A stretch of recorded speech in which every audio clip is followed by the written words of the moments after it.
You can't keep saying that you are a team that is going to get back into the postseason picture and then have games like this. Like, it's another game in which it feels like you just have to have it. Again, if you're a serious postseason team, feels like you got to have this one. And after the third goal was taken off the board, it felt like one team packed their bags and got set for the All-Star break. And that was not the team that won the game. Anaheim Ducks, 3-2 winners over the Minnesota Wild. The 17th game that the Anaheim Ducks have won so far this season, and their 6th win in the last 20 games. Congrats, Anaheim. What a way to end Hockey Day, Minnesota. Let's talk about it. We'll get you set for tonight's Locked On Wild postcast. Fire it up.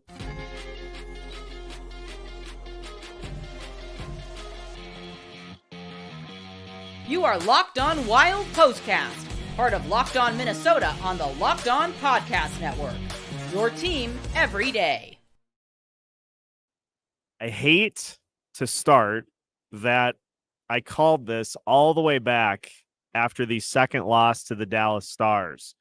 If we recall, we were talking after that game about how you can't put any like guaranteed wins on the schedule.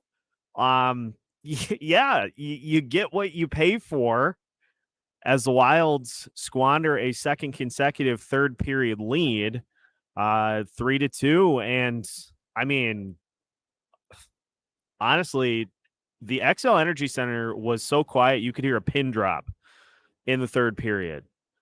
Just a hilariously unserious team, hilariously unserious about their expectations for the rest of the season.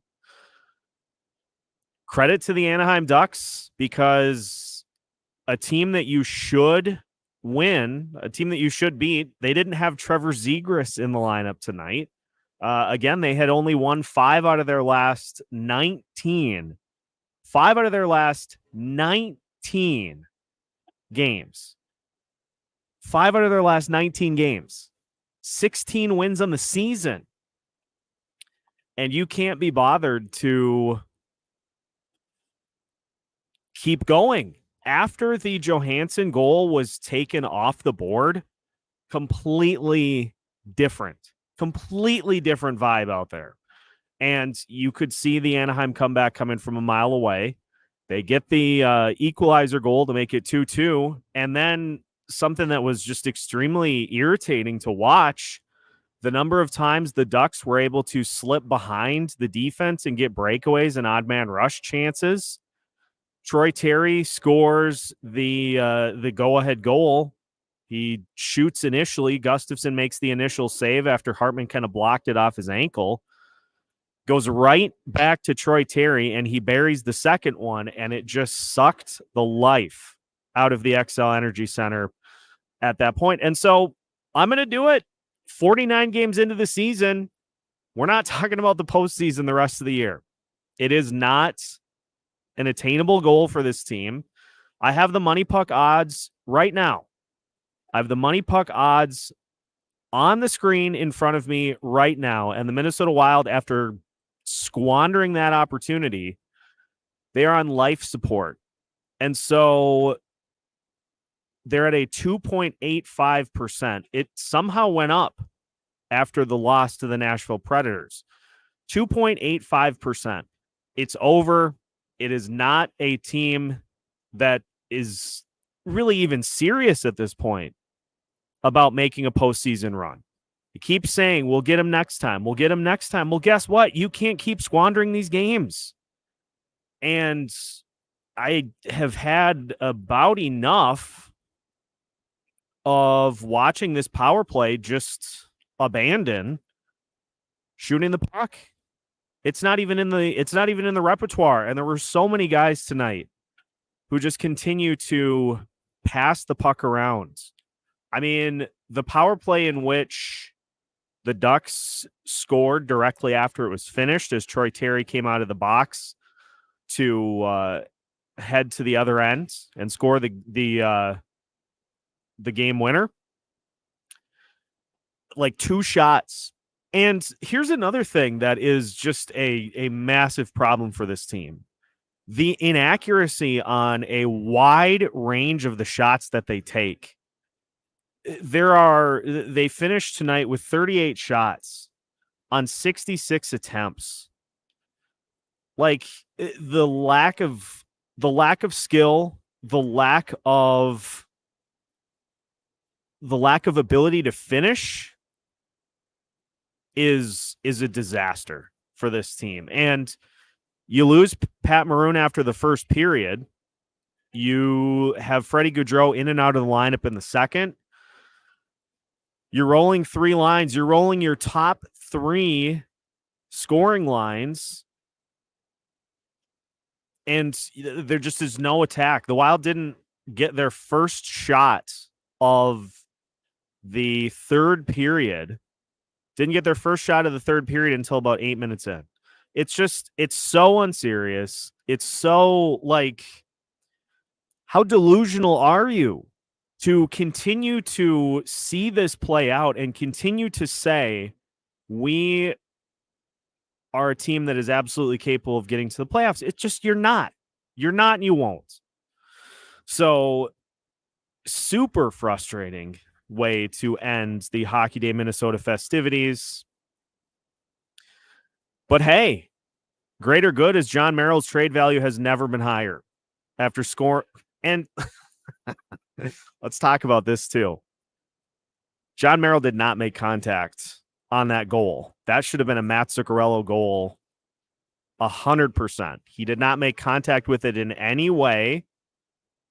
But the fact that he gets credit for it, John Merrill's trade value has never been higher. And that is the only thing that Bill Guerin should be considering at the trade deadline this year, is trading whatever you can, because you're not a playoff team. You're not. So get value where you can and get some fresh bodies in here too. There is just a deep level of don't give a damn out there on the ice. It goes all the way up from the bottom of the roster all the way up to the top. Kirill Kaprizov skating around the entirety of the net and sending the puck out to the top of the zone so that John Merrill can shoot it. Not serious. Passing the puck around the perimeter for the entirety of a full 2-minute power play and not getting shots on net. Not serious. Like, folks, we've been on this train for a little bit here as a show. The playoff chase ended tonight. The playoff chase ended tonight at the hands of the Anaheim Ducks. And there was talk throughout the game about, how tired this team looks, how they're just in need of a break. Like, I mean, are you serious?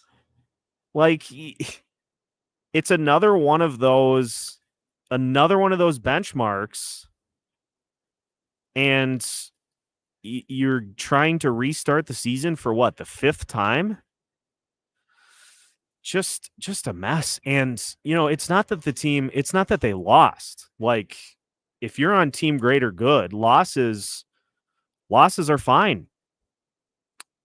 It's the manner in which these games are happening. Like, the Anaheim Ducks really at no point here in this game tonight looked like the inferior team. Like, they looked like the better team most of the night. The Wild did play better in the second period, but as soon as Marcus Johansson's goal was waved off, that was the end of the game. And the Anaheim Ducks sensed that themselves. They took advantage of the opportunity. They score the game-tying goal, and then they get the game winner. And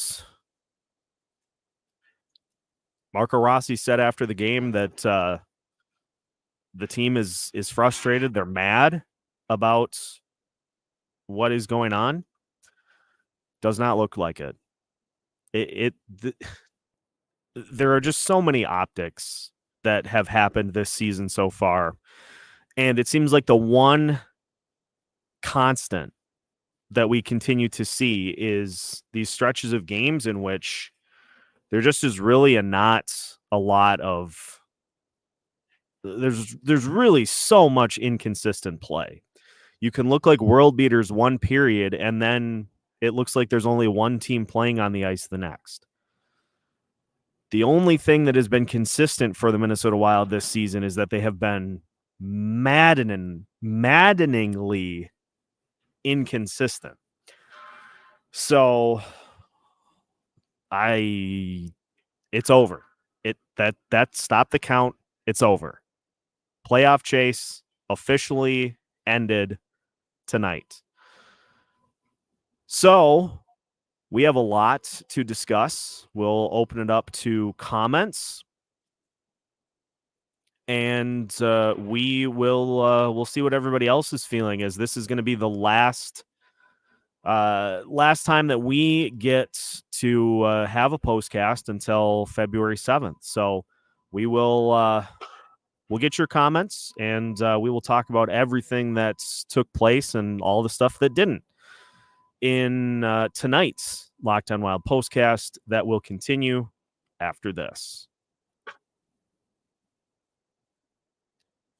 Tonight's Locked On Wild postcast is brought to you by Indeed. We are driven by the search for better, but when it comes to hiring, the best way to search for a candidate isn't to search at all. Don't search, match with Indeed. If you need to hire, you need Indeed. Indeed is your matching and hiring platform with over 350 million global monthly visitors, according to Indeed data, and a matching engine that helps you find quality candidates fast. And Indeed doesn't just help you hire faster. 93% of employers agree Indeed delivers the highest quality matches compared to other sites, according to a recent Indeed survey. And listeners of this show will get a $75 sponsored job credit to get your jobs more visibility at Indeed.com/lockedon. Just go to Indeed.com/lockedon right now and support our show by saying you heard about Indeed on this podcast. Indeed.com/lockedon. Terms and conditions apply. Need to hire? You need Indeed. Tonight's Locked On Wild postcast is also brought to you by eBay Motors. Passion, drive, and patience. What brings home the winning trophy is also what keeps your ride or die alive. eBay Motors has everything you need to maintain your vehicle and level it up to peak performance. From superchargers, roof racks, exhaust kits, LED headlights, and more. Whether you're into speed, power, or style, eBay Motors has got you covered. And with over 122 million parts for your number one ride or die, you'll always find exactly what you're looking for. And with eBay Guaranteed Fit, your part is guaranteed to fit your ride every time or your money back. Because with eBay Motors, you're burning rubber, not cash. With all the parts you need at the prices you want, it's easy to turn your car into the MVP and bring home the win. Keep your ride or die alive at ebaymotors.com. Eligible items only. Exclusions apply. eBay Guaranteed Fit only available to U.S. customers. The Minnesota Wild blow another third period lead as they lose 3-2 to the Anaheim Ducks. And the Wild head into the break 21, 23, and 5. So 21 and 28 for those keeping track at home. And it is going to it's over. Like, I'm not even gonna try to spin the if they do this, it's over. Like, it's done tonight. So we're not even going to talk about postseason at this point. From this point out, from tonight's game on, playoffs are out of the picture. So for those who are still holding a glimmer of hope, I commend you, but I cannot in good faith go down that road. It is fully now down the what are we doing the rest of the season to try to build some sort of something for next season. So let's get to your comments. Nathan, getting things started. Billy G, time to sell what you can. So let's look at the options for this Minnesota Wild team. And I'm going to be realistic because there are a few guys I think that many of the audience, many of the listeners would like to see moved that are not going to be moved. Your realistic options for trade pieces this season. Now, Pat Maroon injured in the first period, did not play in the second, did not return to the game. John Hines did not have an update on him after the game, according to Michael Russo. So that's unfortunate because unless Maroon comes back, that was one of your potential assets to unload. Brandon Duhaime, who will be an unrestricted free agent at the end of the season, making $1.1 million. A great bottom six guy, good hustle, always brings speed, brings physicality.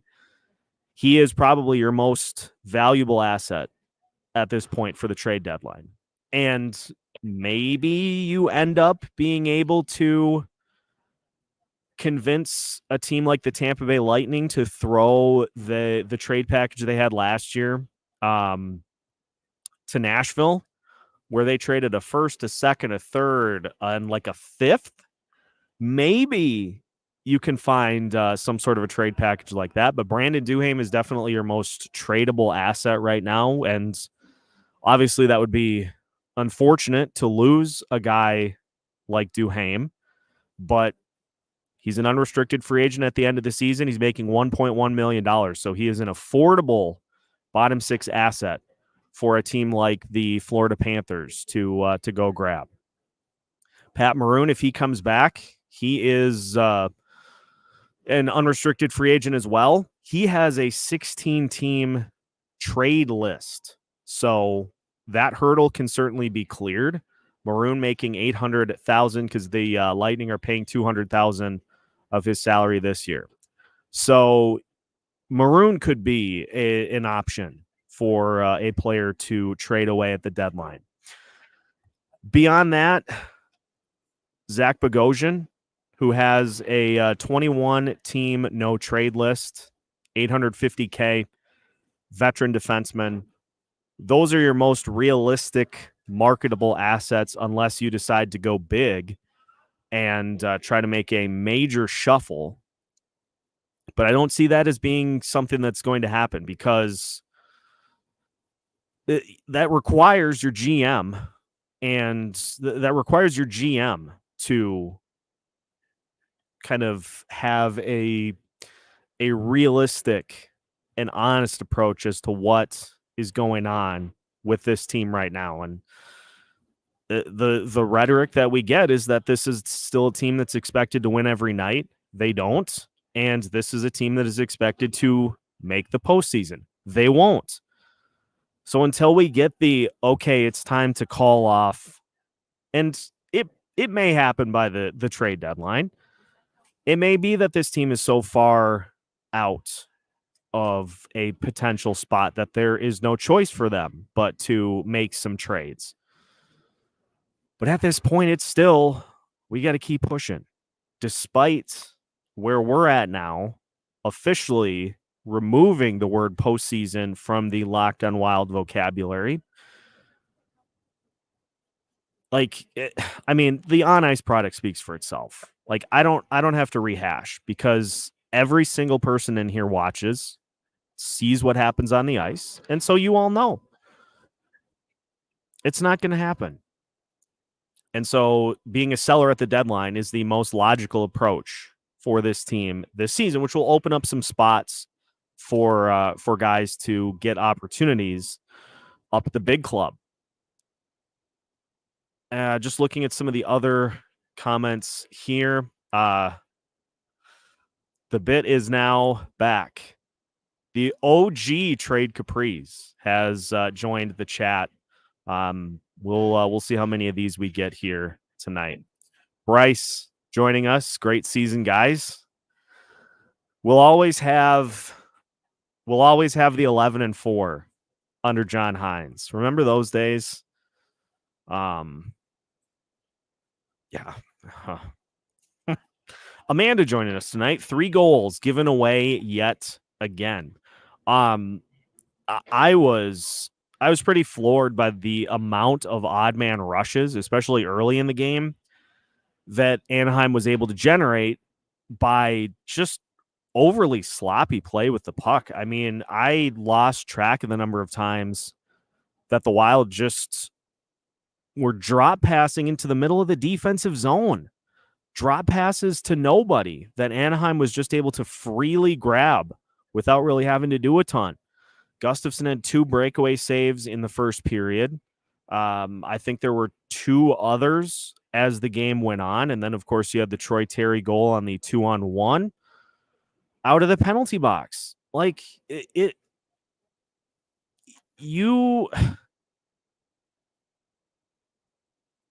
I don't know how that can happen once, let alone like 6 times without there being any sort of major, like, hey, we got to clean it up. And it was just a repeated theme for the Anaheim Ducks, who again were without Trevor Zegras tonight. No problem there, because they still have Troy Terry, who scored a couple of goals here in this one tonight. So just another just squandered opportunity. I sing too much. Can't call yourself a playoff team and then proceed to lose to the Ducks. Just can't. 99.9% ready to be done with this version of the Minnesota Wild. And we have 33 games left. Game 49 tonight.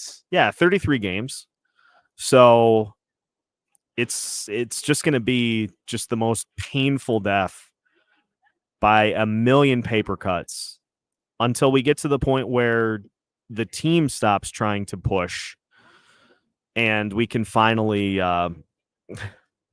just exhale and look towards next year. I mean, we're going to, but collectively the team is just, now the goal is to come out of the gates firing against the Chicago Blackhawks on the 7th. But guess what? I'm going to tell you right now, that is no longer an absolute win game. It's not. I hope I don't know. I guess at this point, I'd probably rather be correct with where this season is at, but that's not a definite win game as this season goes along. Dougie joining us. There is a whole lot of quit in those boys. Yeah, again, after the Johansson goal, which, by the way, that would have been the highlight of the night.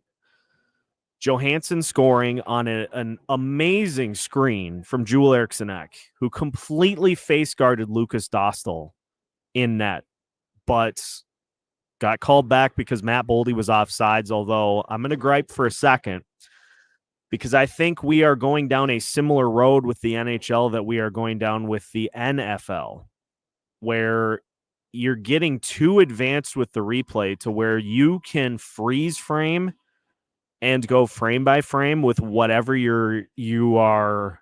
In this case, a lot of the time it's offsides. We're getting to the point where the frame by frame and being able to find even a minuscule amount of white between a player's skate and the blue line, we need to be moving towards less replay, not more. Like, collectively as a sport, there needs to be a push towards less replay, because if you have a goal like that and you're trying to find offsides, you can, because all you have to do is just keep going frame by frame. And that just, I'm always in favor of less replay, not more. Mark joining us tonight. Good to see Merrill up his trade value. John Merrill with a goal in his last 1 games. So hopefully somebody will call, and hopefully somebody will be looking for a third pairing defenseman, so we can maybe get something. I keep holding out hope because remember what happened with Dmitry Kulikov when he was traded before the season to the Anaheim Ducks? You might be able to get something. I don't know. I guess we'll see. Folks, had the opportunity to meet Denny to help celebrate his birthday today at Tom Reed's. Glad to be a part of those festivities. Unfortunate that the Wild did not reward Denny with a better showing here tonight. And as Denny can attest, and when I catch up in the comments, I'm sure I'll see this. As Denny can attest, you could hear a pin drop here at the X in that third period because there just was really no push from the Wild at all, and the Anaheim Ducks able to kind of grit out those 2 goals, and there really was no push the rest of the way. It just was a team that looked like they were done for the first half of the season when that third goal was taken off the board. So that was the highlight for sure, was the birthday celebration at Tom Reed. So I was glad to be a part of that here tonight. And hopefully, Denny, that saved what was mostly a boring game tonight, unfortunately. Dan joining us, our good friend Dan from the Puck Snipe Selly podcast, Puck or Pod. My brain is not remembering correctly. You can't blow a third period lead at home against a team 13 points behind you in the standings and expect to make the playoffs. Hope tonight was a wake-up call for the front office that the Wild are not a playoff team. Again, that word is being removed from the Locked On Wild vocabulary effective tonight. It's just not a serious possibility. Amanda, I'm pretty sure I am team greater good, not team playoff. We might and should have some good wins moving forward, but nothing viable. And that's the thing. There will be games that this team will win. There will probably be games that this team will win against better competition because that's just how the NHL works, is that there are huge variables of how one team performs compared to the other. And sometimes you run into a hot goalie. So there will be games that'll be won, but I mean, at this point, again, the number that matters most is 2.85. 2.85%. That is what we are down to keep this thing going beyond the regular season. It's not viable. Jeremy joining us. My disappointment is immeasurable. My day is ruined almost. The Heartlanders beat Indy 7-4 with 5 power play goals. So congratulations to the Iowa Heartlanders for winning tonight here on Hockey Day Minnesota, picking up a win. Also, I will shout out, I'm sure this has probably been mentioned in the comments when I get there, Mason Shaw with a couple of goals tonight for Iowa as well. So Mason Shaw now up to 3 goals for the Iowa Wild so far this season in his return to the ice. Beyond that, there weren't a ton of positives up with the big club for this one, unfortunately. Dan saying what we're all thinking. So frustrating. We all see it. And Guerin and Leopold are in denial. Hopefully that will change with a few more losses like this, but we'll have to wait and see. Dougie. Merrill proved his trade value by providing a stationary object for Zuki to bounce a puck off. That's a good one. It's a good one, Dougie. NASCAR Kelly joining us tonight as well. Had a chance to say hi to Kelly at Tom Reed's as well. And earlier today, in a radio hit that I did. Y'all can blame me. I told Seth today, I'm thinking the Wild will blow out the Ducks. I remember saying on the air, you should beat the Ducks, but how many times have we said that so far this season? And look where that got us. So that was not great. Des Moines was a mess tonight, but there are questions on bringing up Shaw and Beckman and or Patan. The Wild are going to have to do something post All-Star break. Like, again, let me just look at the numbers. But a game in which you were playing 11 forwards anyway, because Marcus Foligno was ill, and so he did not suit up in this one, and a game in which Pat Maroon played a total of 4 minutes and 15 seconds. Jake Lucchini managed to play 4 minutes and 10 seconds in the entirety of the game. So the Wild essentially went 3 lines for the majority of this game, and still were incapable of getting anything done in the third. And even better yet, with 7 defensemen, you still get 27 minutes for Faber, 21 for Brodin, 18 for Bogosian, 17 for Middleton, and then 8 minutes, 32 seconds for Goligoski, 9 minutes, 30 seconds for Dakota Mermis, and 7 minutes and 53 seconds for the goal scorer himself. I don't understand a lot of what this team does, especially from a minutes and play standpoint. So I think at this point you got to make some changes. It's a very clear formula that's not working, whatever it is you're doing now.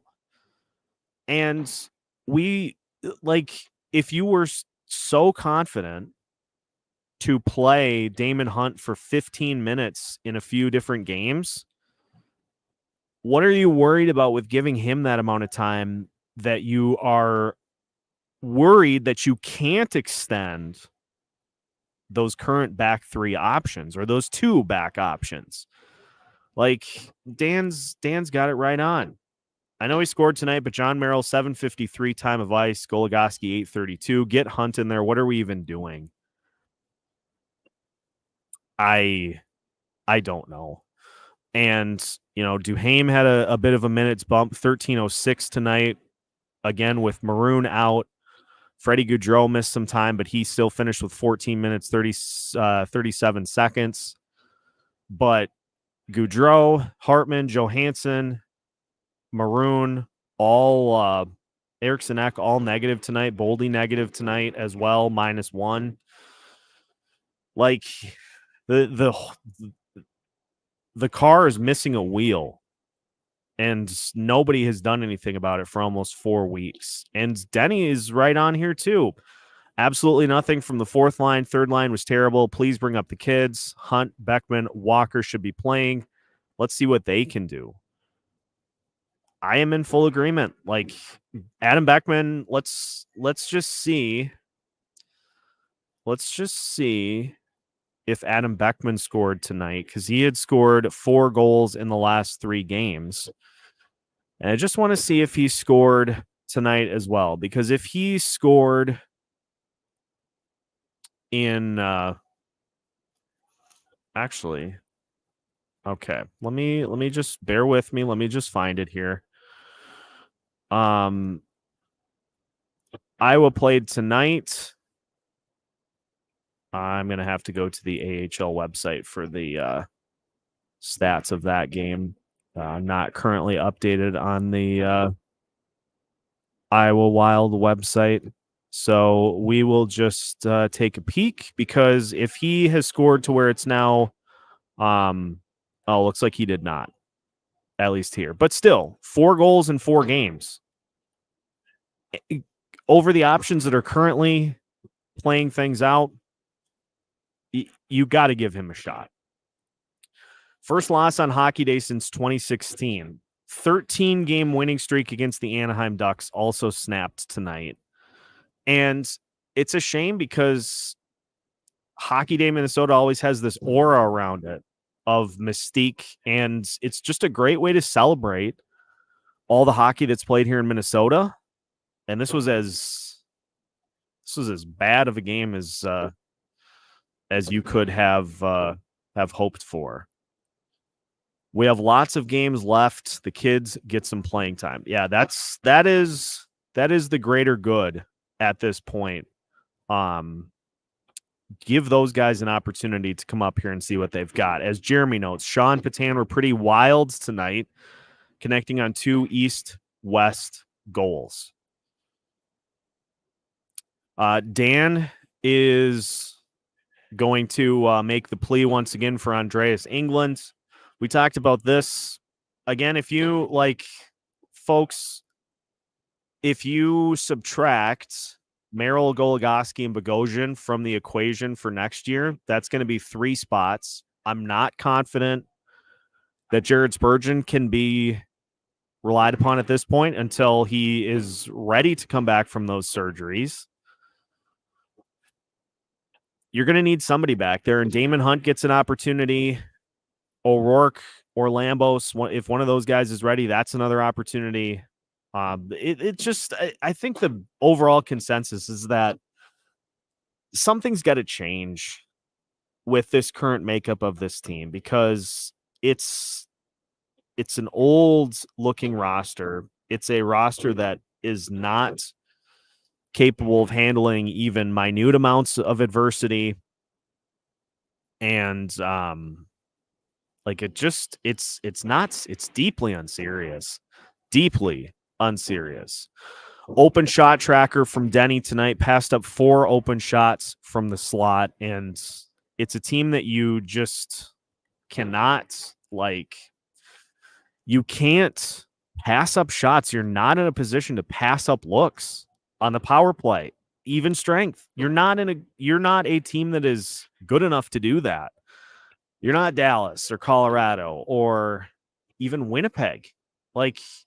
If you have an opportunity, that's why Lou Nanny's commentary is so refreshing. Shoot the puck. Shoot the puck. It's that simple. Amanda, I did feel bad a bit for Hartman taking the puck off the skate. And then in just how it's gone, every other time it's happened, the puck bounces directly to Troy Terry, and he's able to come away with the goal. More calls for trades as Tracy, I expect to trade during the break. Perfect time to try something here just to try to get, something. The Minnesota Wild, by the way, in the Tankathon, currently 6th, but they trail the Ottawa Senators. They are 9 points clear of the Ottawa Senators. Ottawa Senators do have 4 games in hand, and Columbus, who is 8 points clear of the Minnesota Wild, they've got 2 games in hand as well. So 1 point clear of Montreal and Buffalo, and 2 points clear of Calgary and Arizona. So we're in 6th now, which I think is the lowest that the Wild have been so far this season. Let's give it one spin. No, the Wild dropped to 7th in my Tankathon spin. So we did not get Macklin Celebrini. There's one trade that should be made. We must trade Kaprizov. Absolutely must trade Kaprizov for just for the vibes. John, why have Jesper here sitting in the NHL? Makes no sense. Why play 7D? Thank God Merrill went full Gretzky out there. Yeah, the decision to go 7 defensemen was because Marcus Foligno was ill. There's been a bug going around. Foligno was not able to play tonight. So that's why you saw the 11 and 7. And honestly, I think for Jesper, I think they were, even if Fleury would have been in, even if Fleury was back, you probably go at least 2 out of these 3 games with Gustafsson anyway. So the fact that Jesper didn't start any of these games doesn't really faze me. Again, because look at what's going on in front of him. Wait until this season is completely out of reach. And then if you want to, at that point, say, okay, Jesper, let's give you 5 or 6 starts to see what you've got. That's fine. But I'd rather, if he does get more starts, that it come after there is no expectation of a guy being a savior to try to prop up odds for something that's impossible. is my thought there. Dan mentioning Mason Shaw with 3 goals in 2 games. Absolutely love to see that. And really looking forward to seeing how he is doing here. Really looking forward to seeing how he's doing if we can maybe get a chance to chat with him later on this season. Keith, time to trade for Chychrun and extend him for the 2025 season. Every move needs to be getting ready for when the cap hits drop. Wild management needs to reset their priorities. Can thank me later. I would love Jacob Chychrun, but again, it comes down to asking price and the fact that you would have to offload salary, which is something that just does not seem to be on the list for this team at this point. And that's probably going to be what hinders a Chychrun trade from happening. But you are absolutely correct, is that there needs to be a shift to next couple of years down the line to see what's coming up, to see what you've got, and more importantly, to see what you need and what you're going to need to be able to factor into the cap. I will tell you, I've been thinking about this for a bit. We are going to do a what does an extension for Brock Faber look like episode this week, in addition to chatting with several of you lovely listeners throughout the week. We're going to do a what does a Brock Faber extension look like episode. We'll probably do one on Marco Rossi too, because those two are going to come due for new extensions. And while we're at it, we'll probably touch on Kaprizov's potential as well. So that's all coming up here. It's all coming up here this week with the All-Star break in front of us. Shark Boy Ben, sorry, that is an inside joke. Trade Kaprizov. Inside joke from a few postcasts ago. Nobody except maybe the original poster is serious about that. Yeah, as Denny notes, great time at Tom Reed's tonight. Glad to get a chance to meet Denny from Prior Lake, and looking forward to doing something more like that as we get closer to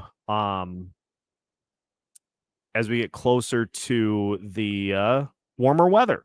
We'll try to do another hangout type thing when it gets a little warmer out. Everybody asking about the Trade Kaprizov bit, which I just addressed. So hopefully that will give everybody a little bit of an idea there. Seth, you should tell your fans about what's coming up with Iowa. We're hoping to get the opportunity to chat with a few members of the Iowa Wild coming up here.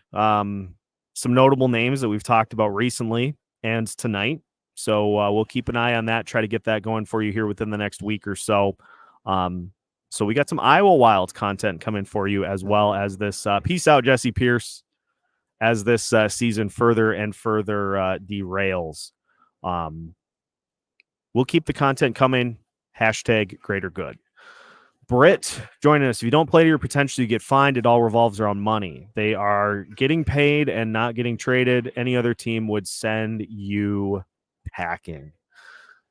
Yeah, I don't get just the Jekyll and Hyde on this team. It seems like one night they are like they could take on anybody, and the next night, and it's all against these Western Conference teams too. Like, it's all against teams that you are supposedly chasing in the playoff picture, and you can't beat them.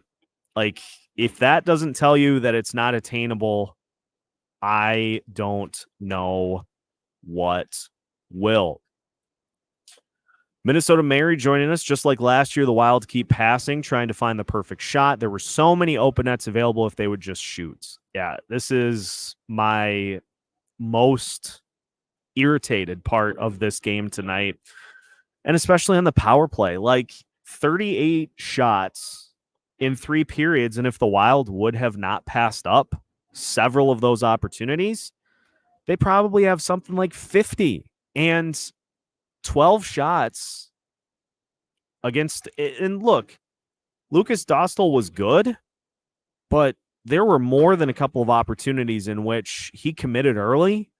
And if the Wild would have simply sent the initial shot on net and looked for a rebound, they could have had a couple of goals, but they just stopped. They just stopped trying. It's just at this point not great. Oh my word, the Capri's bit is getting out of hand here. Oh, this is the best one. Congratulations, Jeremy, you win. Capri's for we're just trading I needed that laugh. I needed that laugh. We're just trading everybody.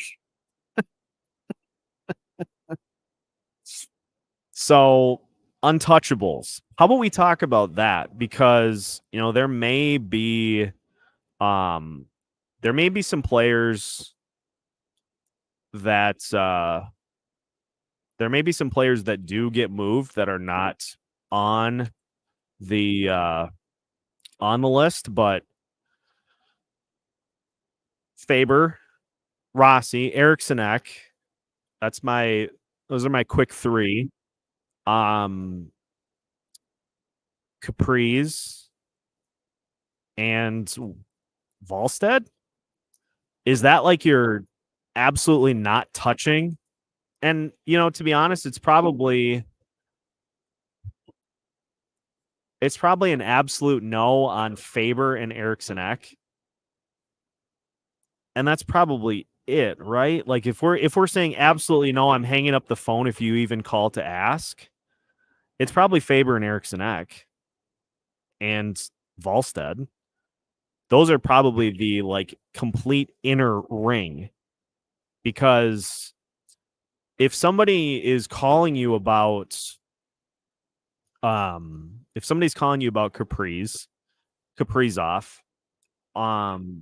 and they blow you away with an offer, are you going to say no? Let's say the Rangers floundering at this point in the season. Let's say the Rangers say, look, we don't have a lot in the way of prospects. We'll send you a few picks. We'll send you a couple of our young players that are decent. I probably should have looked into this a little more than just completely spouting randoms. If somebody sends you a can't miss trade offer, are you really going to say no? I know you'd love to see him stay here, but at some point, and I've tried to kind of stay away from this, at some point, you're going to hit the point of no return where he's either going to sign a new deal here for somewhere around $11 or $12 million a season, or he's going to say, I'm not re-upping. And so whether we like it or not, there'll probably become a point where Trade Kaprizov actually becomes a legitimate bid. I don't think we're there yet, because I think now that we have seen Kirill start to even with what happened tonight, Kaprizov has put together about a 15-game stretch in which he's looked really, really good. So I think we are either close to or at the point where he's back. So I think at this point you continue to ride with that a little bit. But if he decides he is not going to re-up here, you're going to have to try to not have the same thing happen with Kaprizov that happened with Gabrick, is what I was trying to say. Boy, my brain is mush tonight, but that's okay, because we're still getting through it. Did Cutter Gauthier play tonight? No, he did not. Dell. Gauthier did not play in this one tonight. Hunt needs more time in Iowa to learn how to be a stationary target like number 4.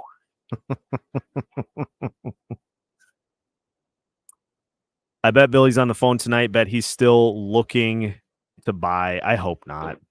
I just if anybody's seen Avengers Endgame, I am Jeremy Renner right now when Scarlett Johansson's character says we may have found something, and he turns and he says, Don't do what? Don't give me hope.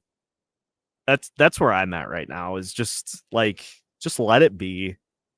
Let it be done. But Seth, we were told that the Wild had the second easiest schedule. They would easily make the playoffs. Hashtag sarcasm font. The Ducks earned the win tonight, and this was the best case scenario. Yeah. Team great or good. Just continuing to rack up these tankathon wins. Something needs to change with the makeup of the front office.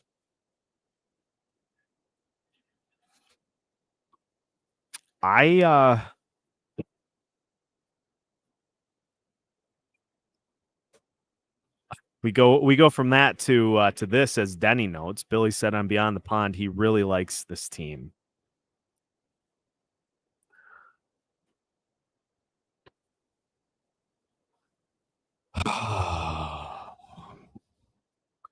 I don't. Have faith, Seth. First overall pick coming. Oh, that would be amazing. Boy, that would be something. If Billy buys at the trade deadline or earlier, I'm officially done with him as a GM. At this point, I'd rather have Judd Brackett as GM.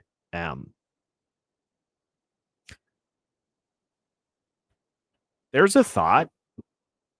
That's an intriguing one. Brackett has certainly shown the ability to draft well. Hey, none of this. I know it's in jest, Dell, but we're not trading me for anything. We can't trade Seth. He's untouchable and winning the Vezina. Just saying, it's a wonder Faber has flourished thanks to Mighty Mouse injuries. He got to prove his worth. Rossi forced the issue too, but his current system crushes talents. Again, playing a more gritty style, that's yeah.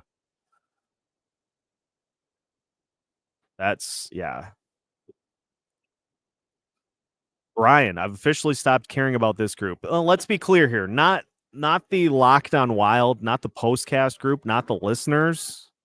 The team. An effort like this at home on hockey day is disgusting. Did we have any shots on goal? It didn't seem like it.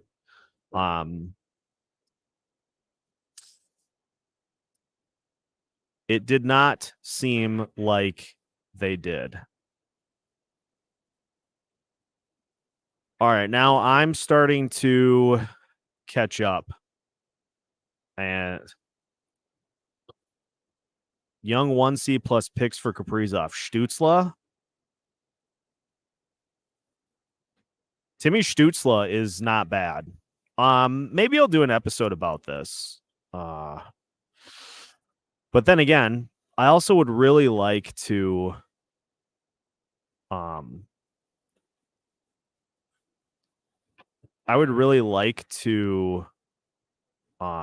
keep him as well. Look, it's just I mean, this season has been just a complete disaster. There's no way okay, let's bookmark this. There's no way that this season can be considered a success, right? Remember that after last year? I don't consider this season a failure.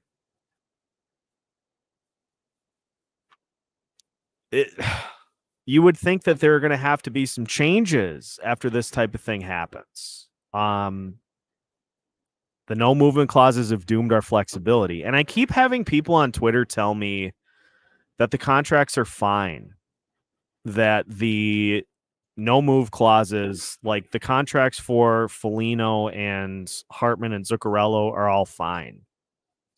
Honestly, we see flashes with those guys, but it's just not anywhere near as consistent as you need. And look, as I said, if I said this like a month or two ago, my order of issue with the extensions is Zuccarello at the bottom, then probably Hartman, then Foligno, then Gaudreau. Like that's my order from one from least concerned to most concerned. And that's probably more so because of how concerned I am about the Freddie Gaudreau contract too.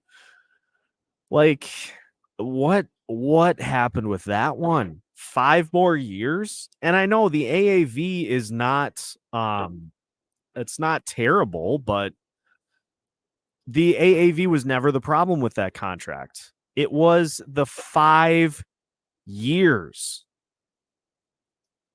And I don't doubt that he's probably one of those guys that is playing hurt. And I've talked about this too. For the people who are like, you can't just like pull the plug on the season, you absolutely can, because you have a bunch of guys that are playing through injuries. And so you shut them down, not at the same time, but you just shut them down collectively and give them time to fully, properly heal. It's like, but we're all like, we all know what's going to happen, right? We're going to get this team just continuing to push themselves into a wall until the absolute ends. All right, I wanted to get to this one, and then I think we're going to wrap it because I've got a commute back home coming up. Kaprizov, Faber, Volstead, Eriksson Ek, Boldy, and Gus. I like this as an inner core. Like if we're talking about I think I dubbed it the Heinz core at one point. I like this as a group to build around. There just is so much around it that's mid, as the kids say. It's just there's a lot of mid performances around those top level guys, and great or good tonight. Kaprizov scored his 19th, and John Merrill upped his trade value. Those are probably the two greater good things that happened here in this one tonight. We need to play 15 forwards and 3D like my beer league team. That's not a bad idea. Might work. Not enough consistent scoring in that group, which is why, and Mike, this is where, so you have that as part of the core right now, but you do definitely have to inject some more into it, which is where a top pick this year would be extremely beneficial. A top 10 pick to be able to add somebody that can help you sooner than later would be super beneficial. I just hope we don't end up falling to between 15 and 20 like we typically do. Maybe this year finally will be bad enough that this team isn't going to play themselves out of a top 10 draft pick. We'll see. But I think with that, I'm going to call it a night. It's after midnight. And again, as I said, I've got a full commute before the end of the day. So even though, again, just a real gross loss, appreciate everybody hopping in here. Happy birthday to Denny from Prior Lake, who was gracious enough to hang out before the game. Had a chance to meet up with him. That was great. We will be some breaking news for you before we finish up today. We will be doing a hangout here this week. So postcasts are gone until the 7th, but we will be doing a live stream at some point this week, probably Wednesday night. I'll get that ironed out, and I will get further details in Monday's episode. So we'll have a hangout for you during the week. So keep an eye on that, and enjoy the rest of your weekends. Minnesota Wilds flop in the final game of the day, but a great hockey day, Minnesota, to say the least. And appreciate you all taking some time here this evening to hang out with me to wrap it all up. Minnesota Wild now 6th in the Tankathon standings. Let's hope that stays consistent. Make sure you hit the like button on your way out here tonight, and make sure to subscribe if you have not already to future Locked On Wild episodes. We have new content for you every Monday through Friday as part of the Locked On Podcast Network.